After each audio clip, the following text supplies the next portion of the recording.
Got a couple things going on here. Do you like my card? Emily gave this to me. Isn't it cool? Kind of reminds me of Ernest P. World. Did y'all ever watch that? Ernest Scared Stupid? If you're not watching that movie every Halloween, then what are you doing? Anyway, I wanted to talk a little bit about the coffin stuff that we did that blew up the internet.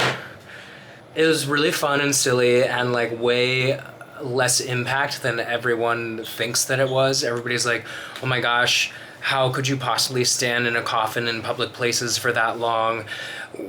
Why were you walking around barefoot in the subway? All these silly things. And my friends, you have to remember that this is Broadway. This is top tier, okay?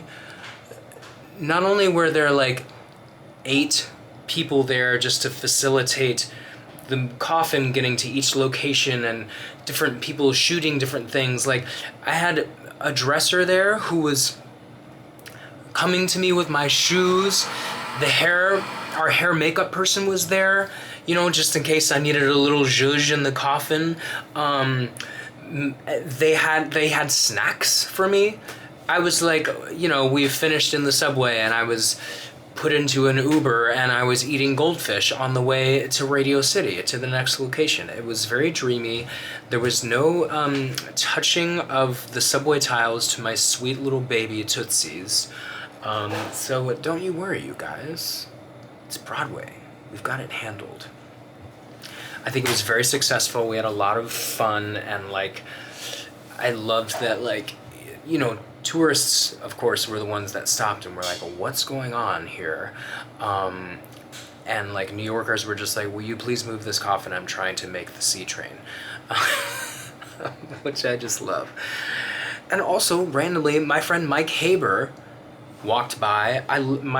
He's such a great guy. He's like such a great champion of theater. He's done his own shows at 54 Below. He is like an original Spring Awakening super fan. And I've just known Mike for years, and he's like supported us all through our careers, and he's so kind and sweet, and it's just so funny that he walked by us at the Radio City location, and he was telling everyone, he was like, this is Dead Outlaw, because we like didn't use a sign or anything as well with the coffin, which I thought was really fun and cool. You know, you had to like know what was up to know what this is. And, okay, so last cool fact, while we were in Central Park doing it, there was this man giving a tour to some European tourists, and he walked by me, and he was like, you know, that reminds me of this story. And he told them the story of Dead Outlaw, and we were like, excuse me, sir, that's what this musical is about. I just thought that was so funny. We are post-Tonys now. We didn't win anything, you guys. But you know what? That's okay, because the show had the artistic merit to get nominated. We were so happy with all of our nominations. It was so fun to go through that award season and be part of that exciting night of theatrical celebration. That is the Tony Awards. And, you know, now we all get a little bit more of our personal lives back, and we get to just like shift gears and do the show for us and for the people, as opposed to, you know, for the awards and things like that, which is also very lovely and, you know, helps a show and everything. But it's also nice to have a new chapter now where we are performing the show for us, because we love it and we love to be here and we love each other and we love telling this story and we love that you love to see it.